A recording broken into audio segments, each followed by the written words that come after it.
Oi, o Sem Censura está começando agora. Hoje é Dia Mundial da Voz. O otorrino Marco Sarvá vai falar dos cuidados que cada um deve ter com a sua própria voz. Desde beber muita água até poupar a voz em crises alérgicas, fala baixo, etc. O Dr. Sarvá vai falar também dos problemas mais comuns das doenças da voz, que vão da laringite ao câncer de laringe. A Rose Gonçalves ensina vários atores, empresários e políticos a terem uma voz mais bonita. E também já precisou ensinar atores a perderem ou ganharem sotaque para interpretar algum personagem. E a paixão dela pela voz vem de família. A Rose é filha de locutor. Desde criancinha sabe isso, né, de como é trabalhar com a voz. Quem também usa a voz ao máximo como instrumento de trabalho são os dubladores. Um trabalho que vai além da voz bonita. Inclui também o talento para interpretar personagens. Vamos falar dessa profissão com a Maria Helena Pader e com o Guilherme Briggs. Os dois têm no currículo a dublagem de vários personagens famosos do cinema e dos desenhos animados. Beatriz Apocalipse é atriz, diretora e usa sua voz há mais de 25 anos, dando vida a marionetes no grupo Giramundo.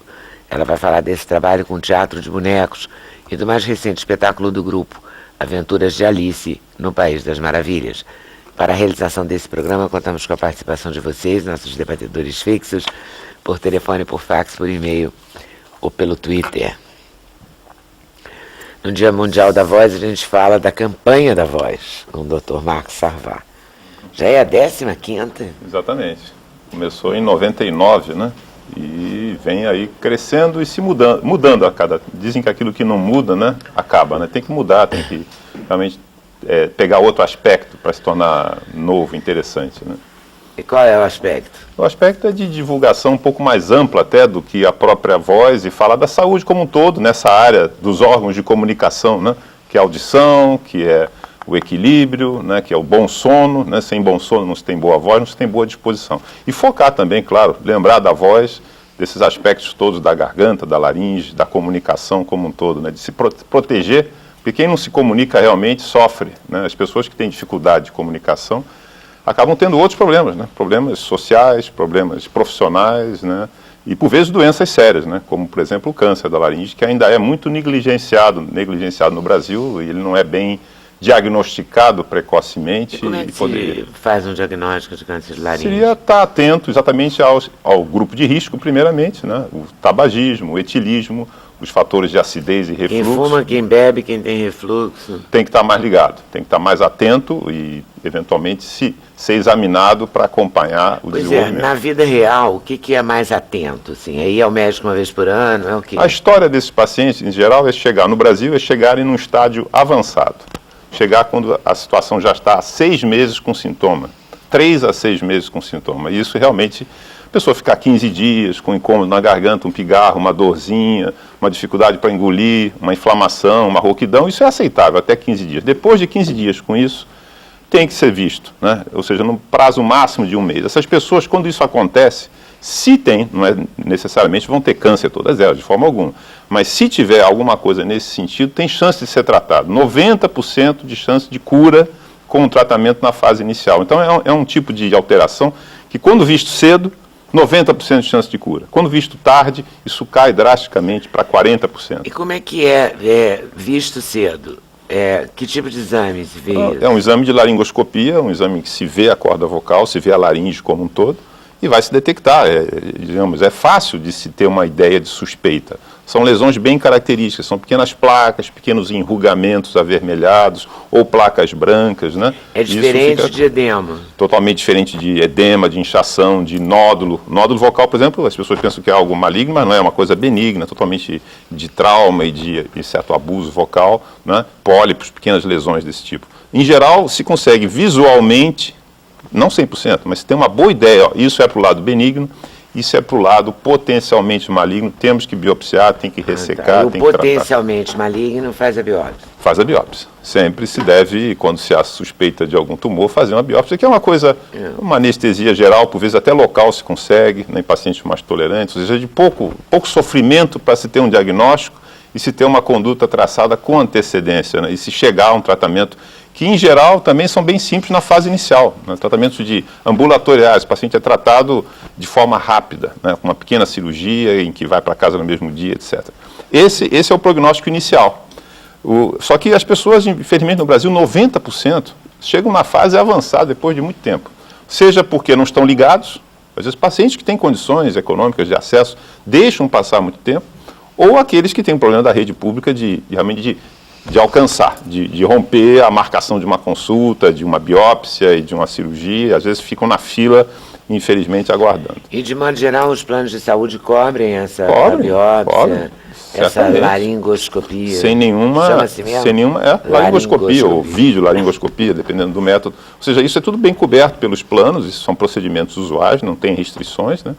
E na rede pública também se tem muitos hospitais que trabalham com isso, agora, obviamente, com uma sobrecarga que acontece. Sim, mas no caso dos planos de saúde também facilita, porque já é um aspecto maior da população, já amplia. Isso. Quem tem dinheiro, quem tem plano de saúde, para diminuir a coisa do SUS também. Exatamente. Né? Para poder atender mais gente no SUS. Mas o que acontece é que, claro, na rede privada, no paciente que tem plano, se vê muito mais diagnóstico de lesão inicial.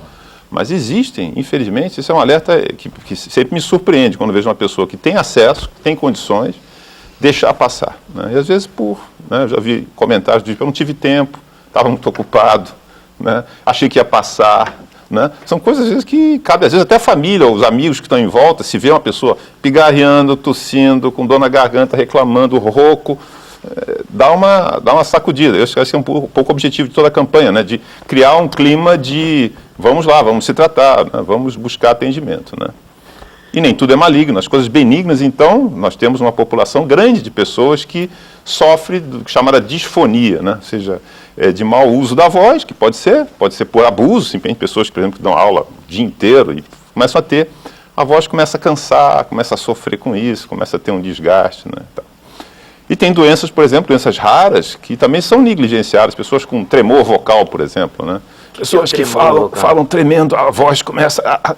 E isso parece que não tem... Pequenas falhas. Pequenas falhas, né? E tem doenças, tanto neurológicas, que começam, por vezes, a se manifestar através da voz, e que as pessoas, às vezes, dizem, não, é que está ficando velho. Não, o velho não precisa ser doente. O velho pode ser saudável, obviamente com algumas limitações que podem ser crescentes, mas que se pode ajustar, né? Por vezes, isso também é tratado de forma, digamos, como se fosse normal, né? Ou aquele idoso que vai ficando com a voz assim, vai ficando com a voz pesada, a voz cansada. Isso tem tratamento tanto na área de fonoaudiologia, quanto, eventualmente, na área de médica, de pequenas injeções. Essas injeções de preenchimento, se consegue resultados de recuperar um padrão vocal mais adequado. A tal da substância botulínica? Não, o Botox também se usa em prega vocal, mas para tratar distonias. Distonias são espasmos, as pessoas que assim, desse jeito. Isso é impressionante. A história desses pacientes é dramática, porque a maioria passa por tratamento psíquico. É uma doença relativamente rara, né? A distonia focal laríngea, ou disfonia espástica. Pacientes que falam assim. Então, por favor, quem estiver ouvindo e conhecer alguém assim, encaminhe para o otorrino, porque isso tem tratamento, né? O tratamento é a injeção, predominantemente a injeção de Botox e eventualmente cirurgia. Mas a injeção de Botox coloca a voz dessas pessoas 90% normal, né? E imagina o sofrimento de uma pessoa ficar assim 20 anos, tratado como se fosse nervoso, como se fosse inseguro, como se fosse... Né? Se não é, acaba ficando, né? Depois de 10 anos assim, a pessoa fica. E se confunde o que é psíquico e o que não é. Né? Essa que eu estava mencionando é o preenchimento. É impressionante como o Botox fica conhecido no mundo inteiro como apenas o lado estético dele, e como ele é utilizado, né? E ele sabe como começou, né? A aplicação dele começou em aplicação para blefaroespasmo, que é uma... Pessoa ter tique, né? E aí derramou um pouco e era se não me engano, era um casal, que era um dermatologista e um oftalmologista, né? E percebeu que alisou a testa. Opa! Então tem coisa aí. Sim, aí espalhou, todo mundo pegou o Botox, né, para o rejuvenescimento, para a parece até que é só para isso. E ficou parecendo que é só para isso. De vez em quando eu tenho aqui alguém que fala, a substância botulínica para não sei o quê, para um monte de coisa. A toxina botulínica. Toxina botulínica. Isso a gente aprendeu a chamar de Botox. Que é uma marca. Tipo Gillette, né? Exatamente. Ninguém fala lâmina. né? Lâmina de barbear. De barbear. Muito mais fácil falar, tem uma Gillette. Né? Exatamente. Então, que hoje em dia acho que nem ninguém usa mais Gillette. Né? Como Aquela lâmina mesmo, né? Lâmina mesmo, talvez os homens barbeiros usam profissionais, aparelhos, talvez, né? barbeiros profissionais, que Talvez também são cada vez mais raros. Também, A gente tem uma campanha, né? Tem um vídeo, não é isso? Tem vários vídeos aí de várias personalidades que contribuíram, né? São Marieta Severo, Marco Nanini, a Sandy. Sandy entrou com a voz, o tema voz, né? Cada um com um tema. A gente tem aí, não tem, Cris? Então vamos ver? O palco é minha vida. E assim como eu, mais de 70% da população usa a voz como instrumento de trabalho. Sem ela, professores, vendedores, secretárias e outros profissionais não conseguem trabalhar. Afinal, sem a nossa voz, ficamos irreconhecíveis. Voz rouca pode até ser um câncer de laringe. Problemas de ouvido, nariz e garganta prejudicam a sua saúde. Procure um médico especialista. Afine sua saúde, cuide da sua voz. A melhor idade é maravilhosa, ainda mais para nós que continuamos em atividade, aproveitando a vida. Mas nessa fase surgem algumas mudanças e não podemos bobear. Muitas das mortes dos idosos ocorrem por tonturas e quedas simples. Labirintite e outros problemas de ouvido, nariz e garganta afetam a sua saúde. Procure um médico especialista. Na vida real, não existe dublê. O seu dia mal começa e você já está cansado. Milhares de brasileiros têm a qualidade de vida e de trabalho prejudicadas por falta de concentração e cansaço contínuo.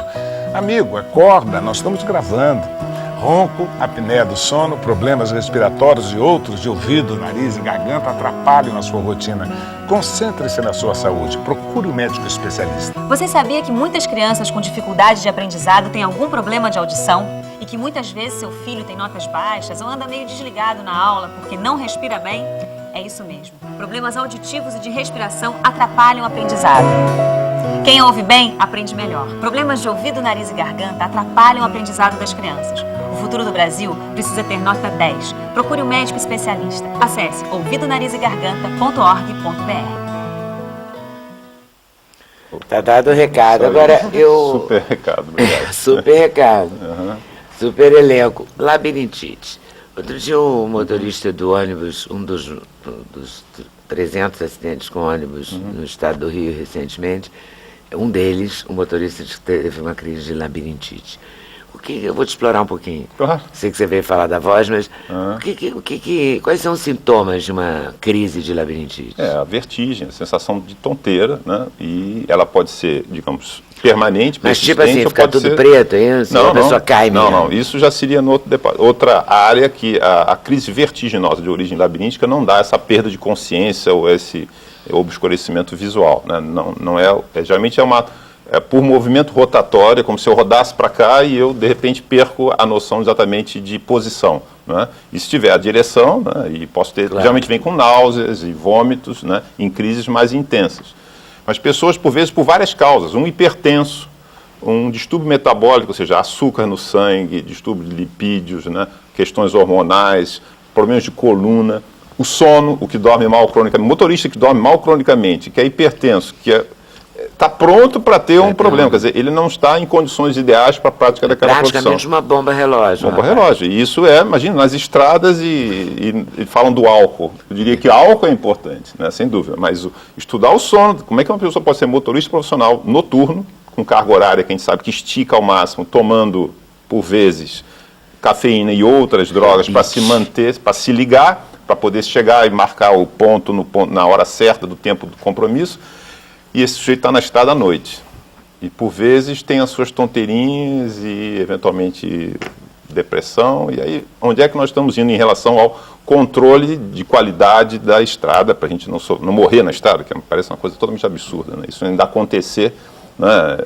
No transporte, isso não é para se morrer, né? E acontece toda hora. Exatamente, infelizmente, né?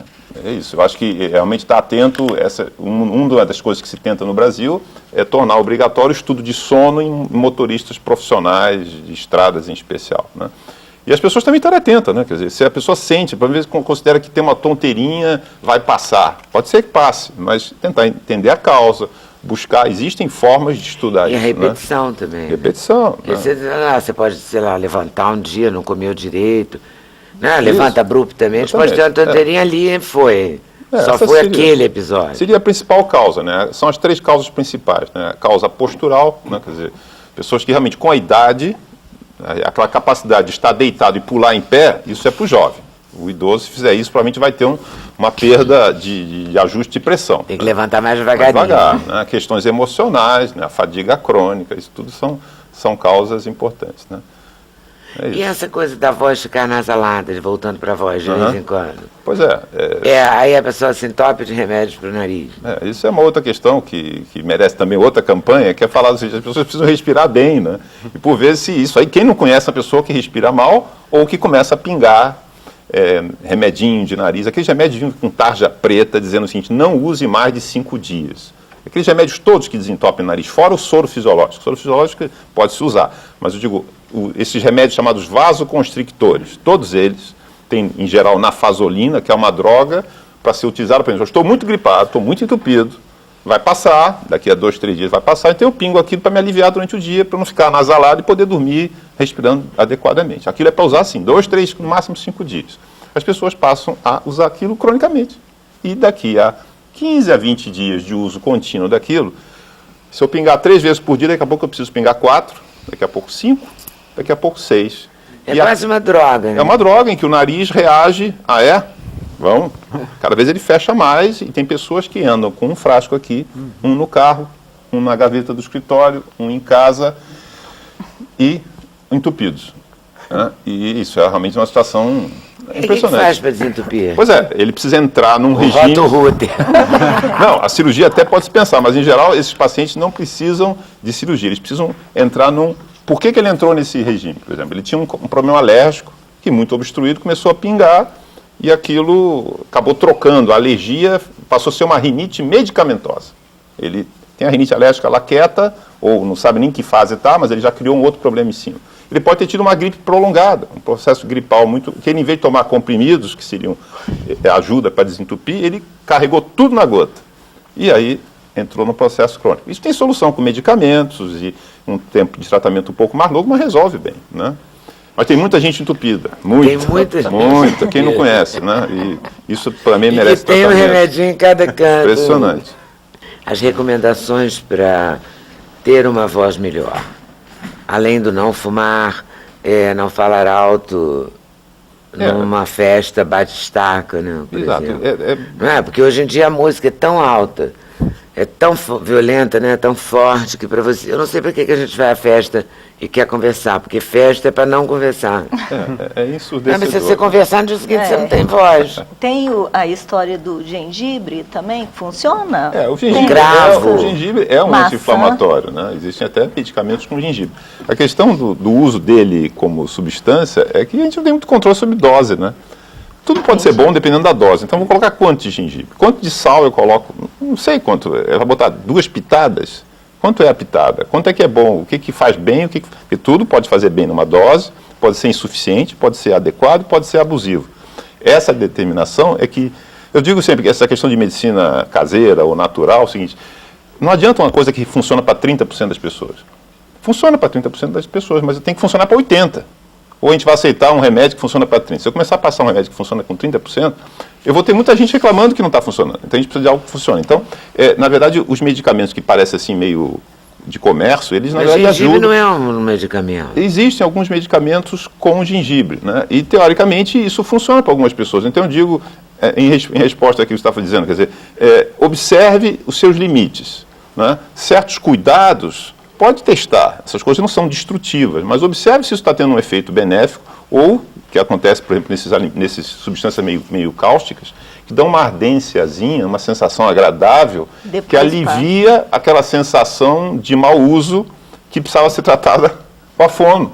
Né? Aquela sensação, por vezes, que parece que é uma inflamação, mas não é. É um cansaço muscular, irrita a garganta, a pessoa vai e faz um gargarejozinho, alivia, e amanhã vai ter, e vai para dizer, o gengibre é ótimo para mim, eu fico ruim todo dia, e todo dia eu uso gengibre. Mas não era para ficar ruim todo dia, era para acabar o dia bem, né?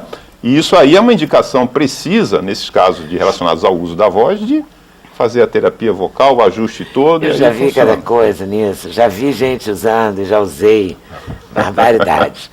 Tipo, eu vi uma cantora que era uma das maiores do Brasil, usar cebola no leite. Deve ficar ruim isso, hein? É péssimo. cravo, locutor de esporte, que se empapuça de cravo, que também não é bom comer cravo. Não, nada disso é bom, tirando o gengibre, que eu acho bom pra A caramba. maçã também eles falam que ajuda, né? A maçã... É adstringente, a maçã. Até pode ajudar. Mas quem que consegue comer a maçã todo dia? Eu, depois de uma semana, 10 dias, eu não aguento mais ver a maçã. Quer dizer, são coisas que teoricamente podem funcionar, mas que estão sendo mais símbolo de um desajuste do que serve para um pronto-socorrozinho de apoio momentâneo, mas não como um hábito, né? Mas se você tá com a voz bacana, comer maçã deve ser legal, né? Porque ela não é adstringente, então ela mas deve limpar de alguma forma. pode ajudar, mas quem vai conseguir fazer isso sempre? Pode, digamos, no seu dia de show, comer uma maçã, ok, pode, né? Eu acho que seria conveniente. Agora, não como uso diário, nem me parece viável isso em uso diário, né? Duvido Se que a alguém pessoa tem um consiga. problema, então pode não resolver. Pode não né? resolver. Você não quer que camufle, né? Exatamente, tem que deixar isso e determinar a causa, é aquele princípio básico. Estou tendo sintoma inicial, não vai esperar deve estar muito tempo. Qual é a causa? A causa é mau uso, já sabe o caminho, é para terapia, vai ajustar o mau uso. É ambiental, é uma casa toda empoeirada, toda mofada, né? Ou é um teatro em péssimas condições, ou são climas em que a pessoa não se adapta, ou seja, é uma opção de coisa que pode ser. Detectado isso, entendido isso, por vezes com testes terapêuticos, às vezes precisa fazer um tratamento para ver se é aquela alergia ou não é, etc. Queria frisar uma coisa que você mencionou que é importante, quer dizer, a maior parte dos pacientes, o melhor resultado desses pacientes com lesões por mau uso é fazer fono antes, se for o caso operar, se for o caso cirúrgico, e fono depois. Esses têm o melhor resultado. Isso às vezes é difícil convencer o paciente, né? O paciente às vezes dá trabalho, né? Se tratar dá trabalho, tem que fazer a sessão, tem que mudar o comportamento. Às vezes parece mais fácil, não, opera e está resolvido. E continua com os mesmos hábitos, né? Essa é uma posição meio conformista, meio comodista, que não é bom, porque acaba, a gente vê, acaba tendo lesão de novo, né? E temos que evitar, né? Hoje em dia tem uma mentalidade de professor para ingressar na carreira, tem que ter uma voz boa, não sei se perfeita, boa. Na verdade não precisa, né? A voz é um instrumento para ele, desde que ele tenha a voz razoavelmente resistente e estável, ele tem muito mais atribuições com a voz, o carisma, o conteúdo, o ritmo, uma porção de coisas que, né, o olhar do professor, uma porção de coisas que vão funcionar mais ou As igual. pessoas adoram ficar no superficial, é a história do Botox. Tá, Né? tem que ter a voz perfeita. Serve para um monte né? de coisa, todo mundo só fala na estética. Eu digo que é exatamente como O uma... professor tem que ter conteúdo. Exatamente. Se não tiver conteúdo, não tem voz que segure. Meu melhor professor não falava essa nem voz de português. galã. Não vai ver, né? Roberto, Roberto. Meu querido.